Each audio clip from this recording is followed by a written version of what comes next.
Morning. I'd like to call this special Darien Board of Education Policy Committee to start. This is Friday, January 19th, and I'd like to start with the election of the committee chairperson. Do I have a nomination? John? Mr. Brown is my nomination. Do I have a second? There's no second. Okay. Do I have any other nominations? Sarah? Nominate Julie Best. Okay. Do I have a second? Okay. I'd like to not, do I have it? I'll call for another nomination. I'm going to nominate John Cini. Do I have a second? Second your nomination. No? No. Okay. All those in favor of Julie Best as policy chair? Okay. Motion carries. Julie, thank you. Yes, so it doesn't carry. Do I We didn't have a second. We didn't have a second. For Julie. For Julie, we did. Get a second. All right. All those against? Yeah, we didn't do it yet. You're right. Against. All those against Julie. All right. All those abstaining. Are you voting? Are you abstaining or voting no? Abstaining. Congratulations. Thanks.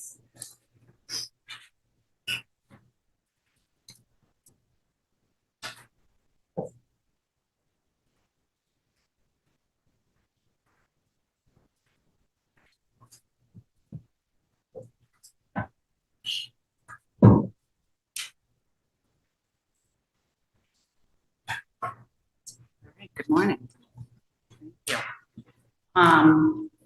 We have a handful of policies to review this morning. Marge, I think I'll turn it directly over to you. So the plan is to continue with the policy audit. There is one that we're going to finish with from personnel, and as some additional policies come up that need important changes, that's why, for example, policy 5275 is on. But let me just say first, policy 4430, those are technical revisions to the sudden cardiac arrest awareness policy. So the reason we went back to policy 5275 is because there have been changes regarding Title IX, so that the definition prohibits discrimination on the basis of sexual orientation and gender identity, but also clarifies the appeal process in case parents or staff want to pursue an appeal. So policy 5300 is student use of the district's computer systems. There have been major revisions so that the policy more accurately reflects the state of computer software. I do want to go back and say that in the current policy, which we adopted in 2020, the definition of child pornography has the word cartoon with the strike through. That's my bad. The law was changed in 2020 to exclude cartoons from the definition of child pornography. Shipman and Goodwin has a funky software system, which is why they now recommend that instead of doing track changes, we just repeal our old policy and adopt a new one unless the changes are really minor. So I apologize for that, but the law did change in 2020. So. Wait, so Marge, I didn't quite follow that. So can you just, so the existing policy has the strike through. Has the word under the definition of child pornography has cartoon with the strike through. Okay. The new policy doesn't refer. So was that adopted with the strike through back in Yes. 2020? It was. But it wasn't removed. It should have been, so it should have been removed So because when it was part of the track changes, but So that's it's like a typo that didn't get corrected. correct. Yeah, For the final that was very generous version. description of it. Yeah. Right. So it should never have been there and now it's gone. Okay, and then sorry. No, it's okay. My bad. So you referred to a law that changed in 2020. Is that law referenced in here? And I'm sorry, we've had a very busy week. Yeah. I mean, it's referenced in the legal references. I mean, I can send you. The language, Right. if that's possible. Yep. So just to clarify, it was not Darien Board of Ed that struck the word cartoon. It was because of a new law change in the law. Statute. So maybe a little refresher on that, because that was February of 21. It wasn't that long ago, but if we could, that we approved that. So maybe we could just go back. Absolutely. I'm sorry, that was not, I'm 5275, but yeah. just to get it- I'm sorry, the date was 2020. 2020, I think. Sorry, I just corrected myself. I was talking about the previous policy. It was 2020, but if we could just take a look again at what that change was, just before we go forward on this, that would be great. So the next policy, 9110, the changes were not totally significant, but Oh, they. I'm sorry. I wasn't ready to move on. Oh, I'm sorry. Okay, the other area that I'm struggling with is with some of the definitions. And I guess the clarity I'm seeking is this policy is only relevant to internet or digital content used over the school's computer systems, correct? Correct. It does not refer to any literary content in the libraries or anything like that. Right, this is student use of the district. Okay, and so these definitions are specific to the digital content? Right, I mean, they're legal definitions of what constitutes, for example, child pornography, but Right. they're, right, specific to. So I know that there was at some point an allegation that students violated this policy by distributing some digital content over our system. So if it doesn't fit in the definitions of this policy, then it's not a violation. Okay. All right, so thank you. Thanks for the clarification. All right, and if there's any other clarification that I can get either from Shipman or just the statute, I'm happy to do that. Dave? Do we have the definitions listed out anywhere? Pardon me? Do we have those? Do we have those definitions anywhere? You said there's definition of, say, child pornography. Where would we find that definition? Page 46 Page of the packet. 46. Yeah. That's the one that's applicable. A couple of the other definitions have undergone minor changes, but I highlighted that one because it was an issue. Okay, so that's the applicable one in the policy now. Perfect. I was confused if you're referring to a statute or something in your discussion. Thanks. And Marge, just to confirm, these are not our definitions. These No, are no, no. statutory. This is Shipman and Goodwin's model policy from law. statute. Thank you. Anybody else have more on this? I think there's definitely going to be some clarity and follow-up on this one. This isn't a one and done type policy. Okay. So would you like to do that before we bring it to the board? Yes. If that's okay. No, I would agree with that. And to your point, the hours were late when we received this packet. I think maybe the committee's going to want a few more minutes with this packet before we take these policies forward. At least I can speak for myself and say I could use a few I more concur. Thank you. When you say a few more minutes, another meeting. minutes. Yes, exactly. Thank you. That's what I mean. Thanks, Marge. Okay. So 9110, role of board and members. There is nothing that substantively changes the roles, but Shipman's advice is if there's a statute, you should track it. So for example, under number 2C, our current policy says, consider, revise, and adopt a budget. Shipman suggests to consider and adopt an annual budget. So you technically can't revise your budget. You can make budget transfers and there's a policy. So it just clarifies and yes. Are we gonna get a red line of this, or is it just, do I have to So read them side by side? I tried to do the Shipman thing, but I can go back and do Yeah. red line. if I know that's- we're on a tight timeline here, but if we could get No, I that don't mind before we about that, discuss but again. After I missed cartoon, I was reluctant to, to It's do a that. scrivener's error. It happens. Okay. It's all good. Okay. Thank you. What else is different in this policy besides that?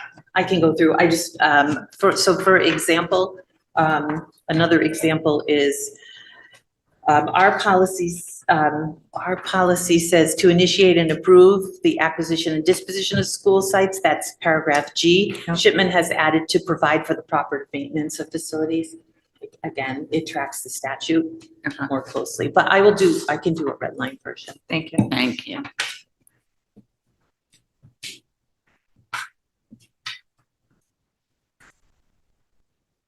So I don't know whether it would be more helpful for me to just go back and do the red line. I mean, so transaction of business, there is a red line version. Actually, Dave, sorry. did you have a comment or question? Oh, Well, there there is, we go. I'm sorry, I was There not is one. consistent, I guess. So Yeah. there is a red line version of the transaction of business. we walk through that? That one seemed straightforward to me. Yeah.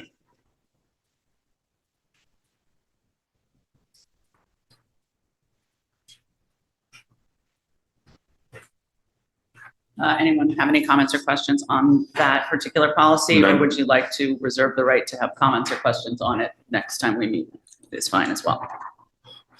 Why don't we keep everyone open, just given, again, we got these materials and everybody's under the gun, so there's no blame here, but it's just laid No, I out, agree. so Is that, That's fine. there's no There's no time. time. pressing no, urgency yeah. to moving Yeah, these no. forward to the full board. I think that's fair.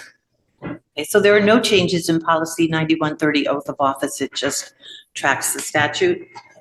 So for the conflict of interest, I did have a conversation with Jessica Richmond Smith. The suggestion is that if a board member has any direct pecuniary interest, which is a term of art, so some of the language that we have is a little unclear, they really just need to recuse themselves. Paragraph 1 says that they will not have any direct pecuniary interest at all. So either a board member would need to resign, or we would need to not do business with that entity, which Jessica thought was prescriptive, and I agree. So the changes in paragraph 2 have been vetted by Shipman and Goodwin, but also reflect what most districts do, is you just disclose and recuse. So paragraph 3, it's nice to give some guidance, but it's not enforceable as a policy. So, to say it's not the intent of the policy, just, I think, and Jessica and I think, doesn't really make sense. And then the final paragraph, old paragraph 5, now 4, says that the board will not hire anybody who's related or any close relative, the definition is there, to either the superintendent or any board member. So Jessica Smith thinks that that is too restrictive, and that if perhaps there's a genius math teacher who's related to you, that we should hire them anyway.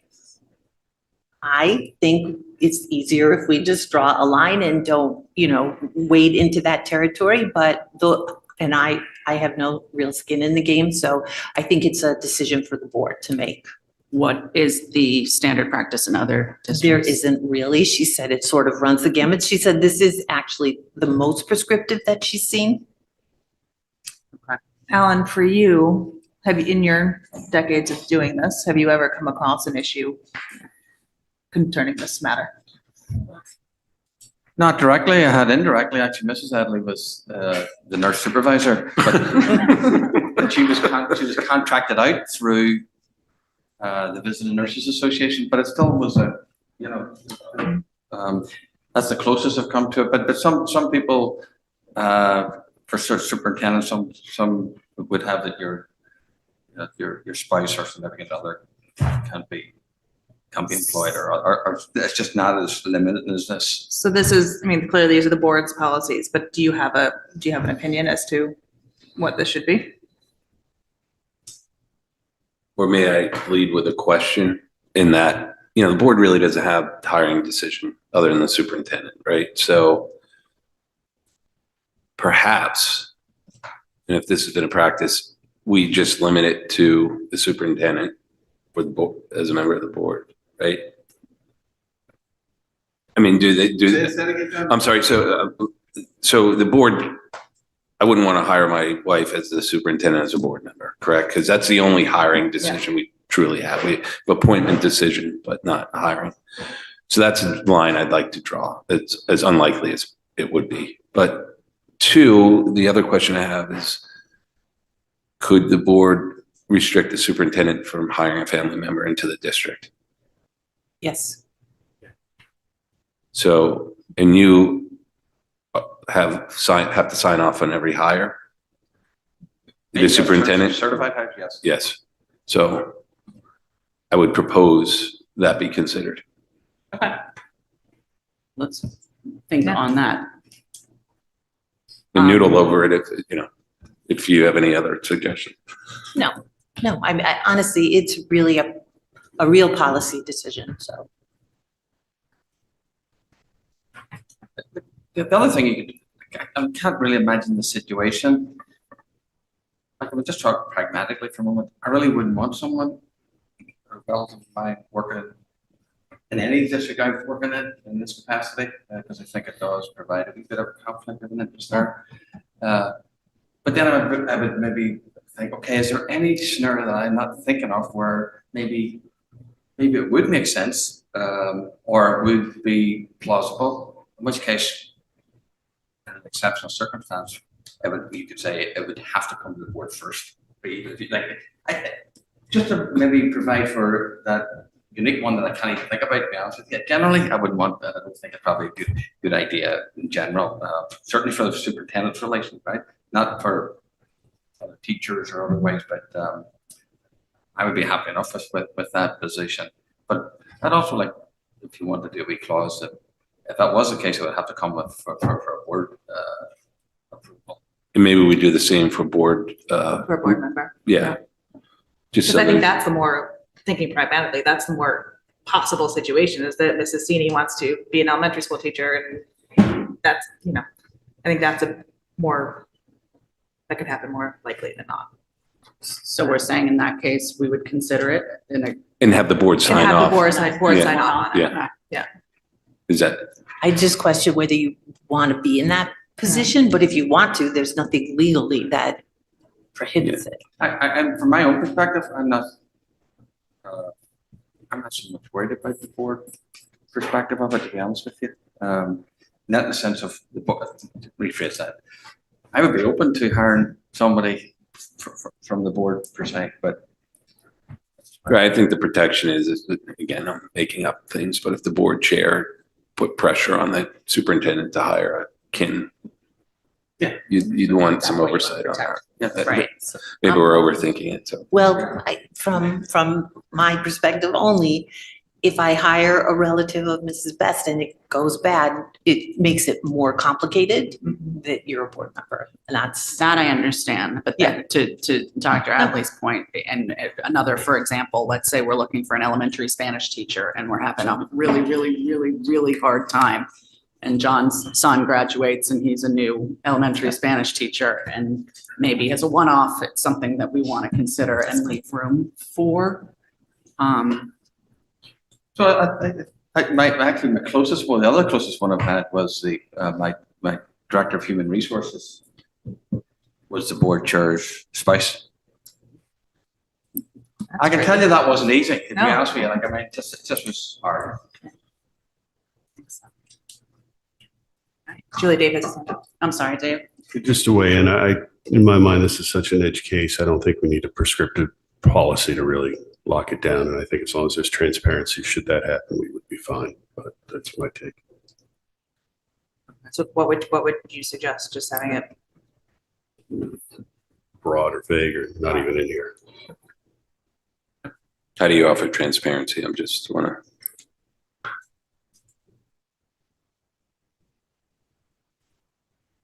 Well, I I guess. get where you're going. I guess it would depend on the position, right? Is the board going to interview that person or not, or vote on it? I mean, you could do something like that or some other formality to just make sure everybody's clear.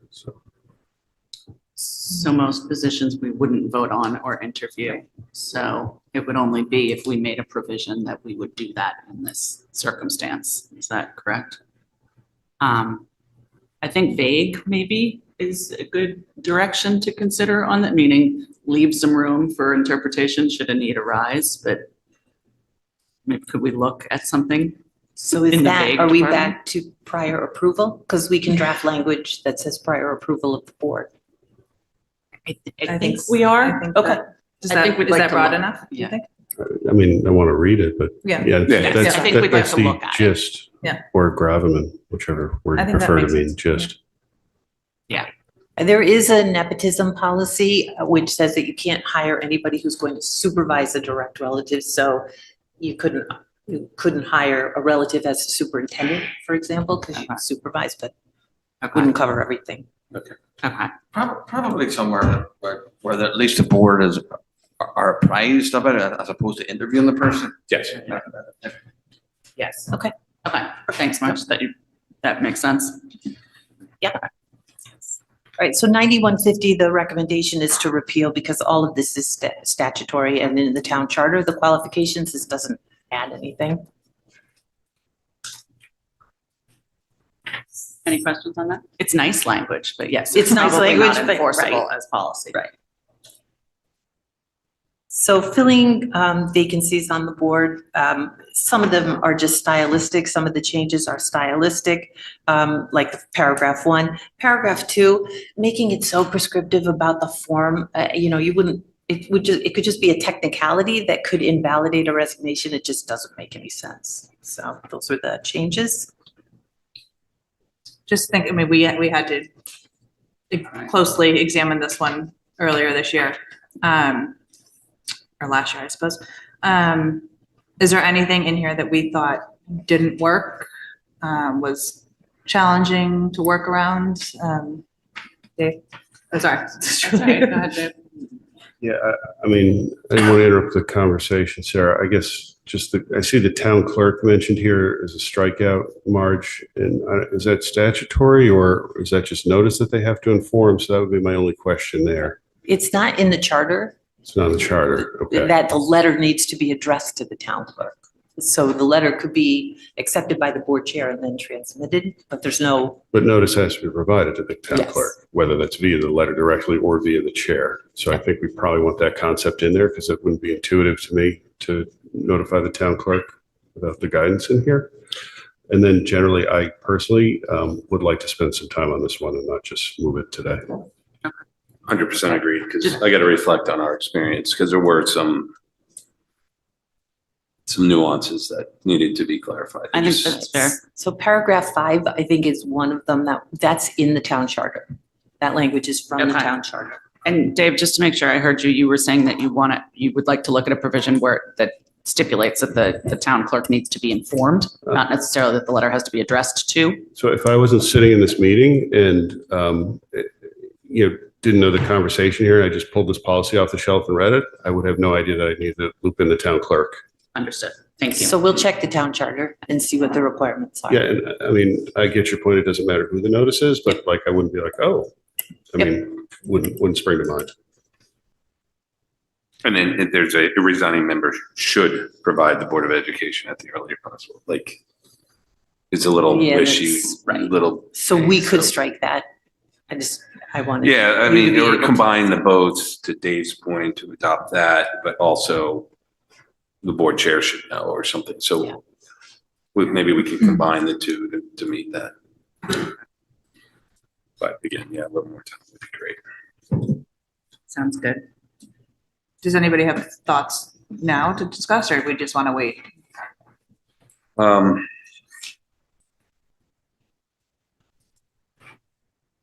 Well, yeah, the other one was this timing of the meeting.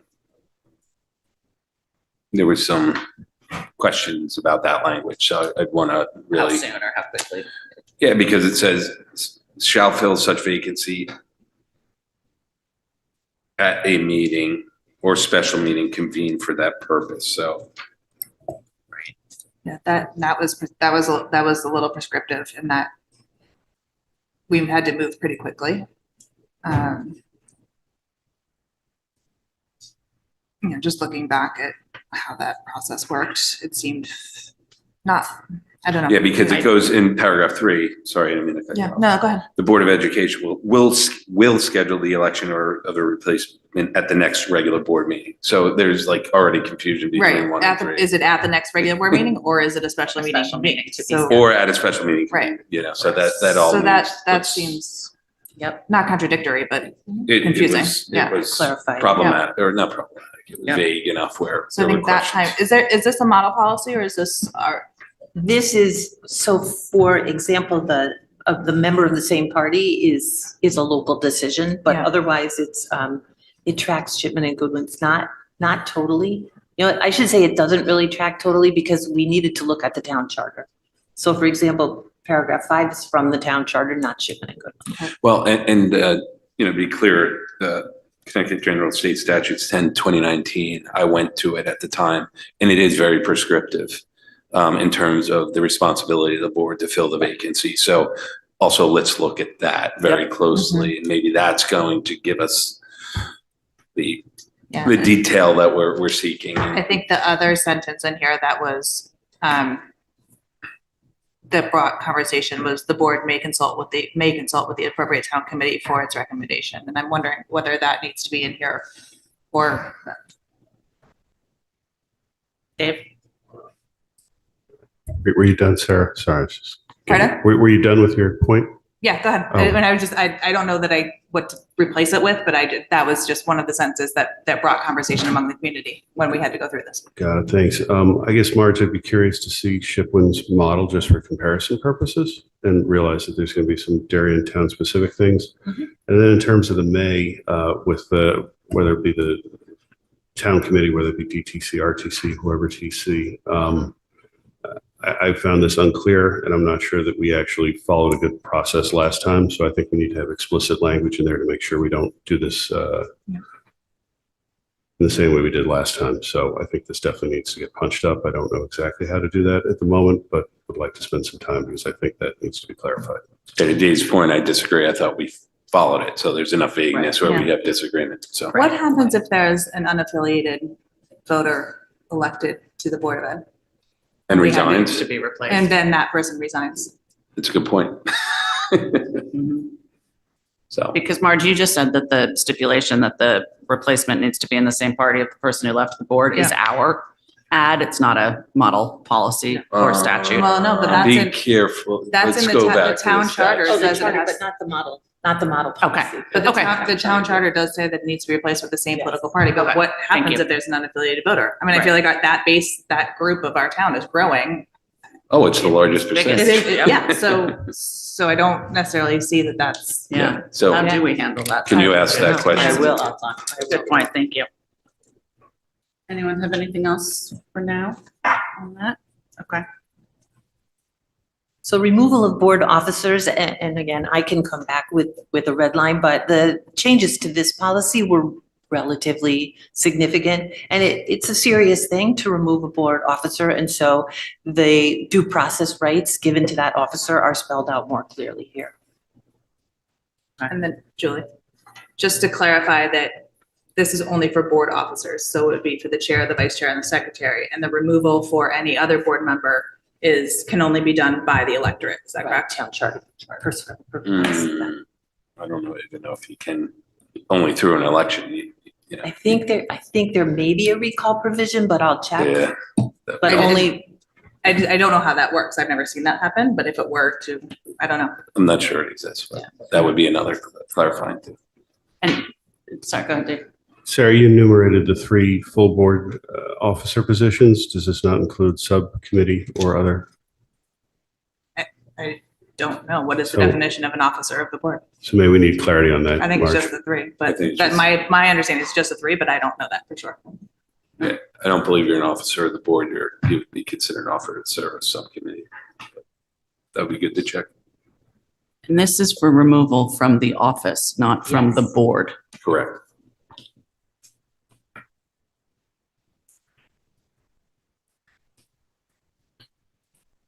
Anyone have anything else on that for now? All right, if we can check on that. All right. So I think, it sounds like we're in agreement that we will look at all of these again at our next meeting. Our next meeting is scheduled for February 9th. So that's not too far off. So does that sound reasonable to redline and, okay, great. Anyone have any other comments or I'll go? It's not the day after a late board meeting, is it? And probably, no, it shouldn't be right on a Thursday, on a Friday. So there'll be, none of these will be on the agenda for Tuesday, Correct. which makes sense. Yeah, I think we'll have enough on the agenda for Tuesday. Is there any public comment? Anyone in person? There are no raised hands. Okay, great. Entertain a motion to adjourn. John, second, Sarah, all in favor?